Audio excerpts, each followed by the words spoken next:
Hi guys, welcome back to another new Gen Society video where I'll be covering what is utilitarianism and why will it never really exist. In this video, I'll cover what utilitarianism is, where the concept came from, what relevance does it have on people today, and finally, is it a concept that can actually come to fruition? Now, without further ado, I'll get into the video. Now, let's start off with the definition of what utilitarianism actually is. And I wrote down here the doctrine that an action is right insofar as it promotes happiness, and that the greatest happiness of the greatest number should be the guiding principle of conduct. Now, essentially, what this definition means is that a person should prioritize a group of people over themselves, which sounds like a very noble and honorable thing to do. Generally, there are three accepted principles when it comes to utilitarianism. Number one, pleasure or happiness is the only thing that has an intrinsic value. Essentially, what this means is that a person's happiness has an objective value and there is no means to an end. Number two, actions are right if they promote happiness and wrong if they promote unhappiness. The second principle means that no matter the motive behind an action, as long as it does what the definition states, then utilitarianism is doing what it's supposed to do. And number three, everyone's happiness counts equally. I think this third principle is clear enough on its own, but if not, the point here is that everyone is equal.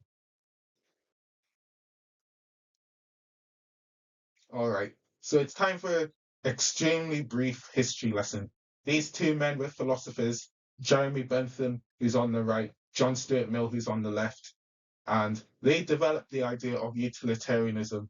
And the main reason for why they're here is just to let you guys know about the ideas and concepts that I'll be sharing are based on their initial thoughts and ideas.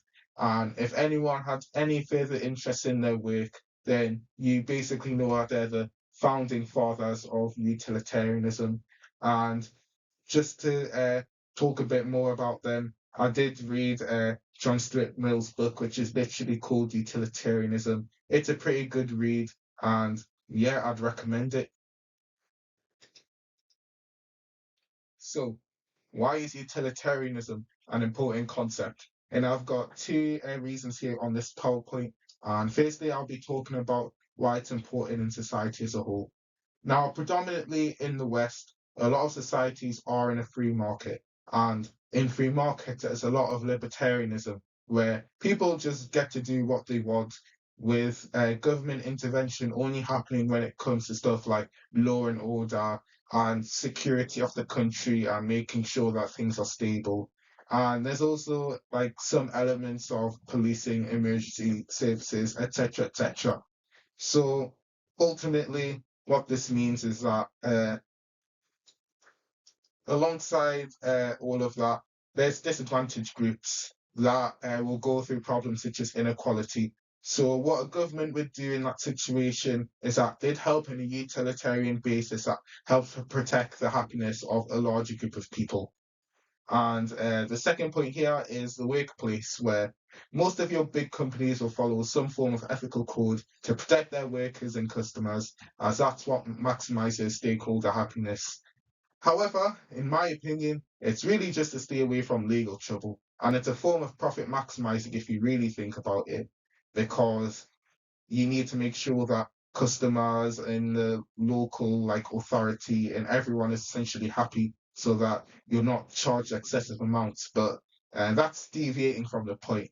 And what really matters is that I'm trying to say that utilitarianism is apparent in more ways than a lot of people might think, because most people would like to say that they do have a sense of morality and they do try to do the right thing. And a lot of people would turn to utilitarianism to try and actually do that right thing.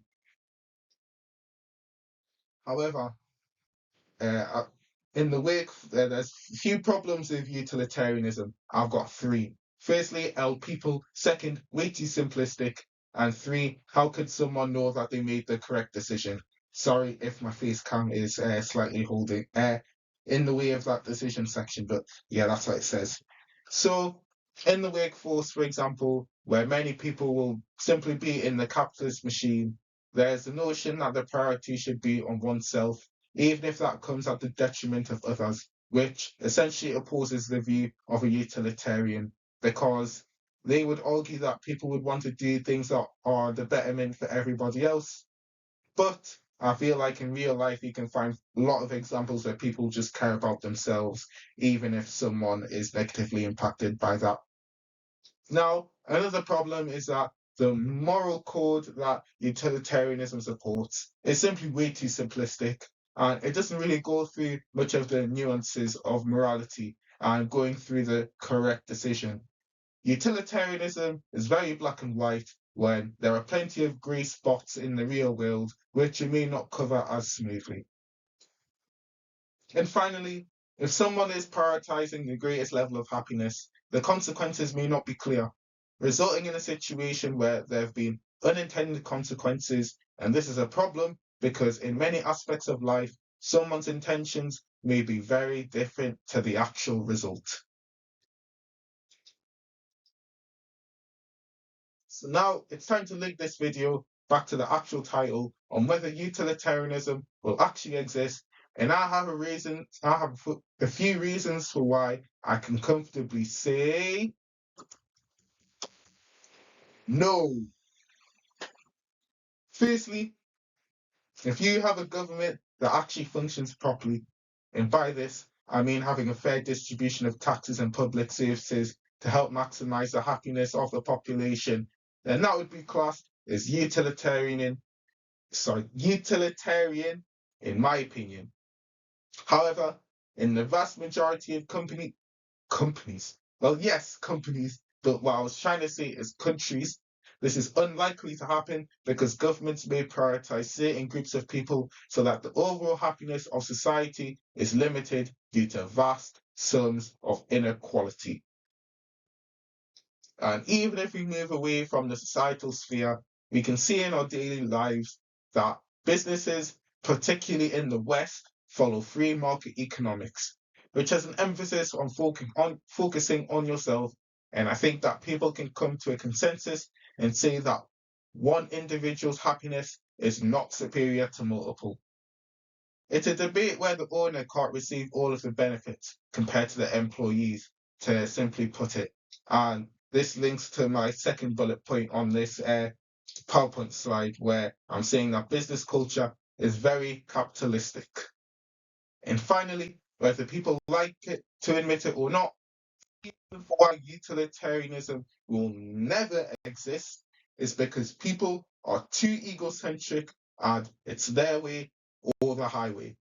And this is similar to the business culture argument, but more on an individual perspective, because obviously wants the best for themselves, as they should. The only thing is that some people are willing to do that at the expense of others. And this is the main thing that I've been trying to emphasize throughout this video, is that I feel like it's all well and good trying to support utilitarianism. However, due to human nature, it's just unlikely. Now, final thoughts. Utilitarianism is a simple way for deciding the morally right course of action for a situation. Now, this is definitely not a bad thing, and sometimes the best approach is the most straightforward one. However, it's made easy for people to make mistakes, and using utilitarianism as a moral code can lead to many loopholes that may be exploited when difficult decisions have to be made, especially when there are choices that have similar levels of utilitarian value if there is an unknown consequence which may lead to an incorrect decision. All right. So now we're at the end of the video, and I'd like to keep this short and sweet. I'd appreciate if you'd like and subscribe, and if you're entertained and would like to see more videos like this, and if you've come to the end of, then please like and subscribe. Simple as that. I'm not asking for too much. It's only if you want to, and yeah. And finally, last thing to say is that if you did make it to the end of this video, I'd like you to put down in the comment section how many times I said utilitarian in this video. Now that's all, and peace.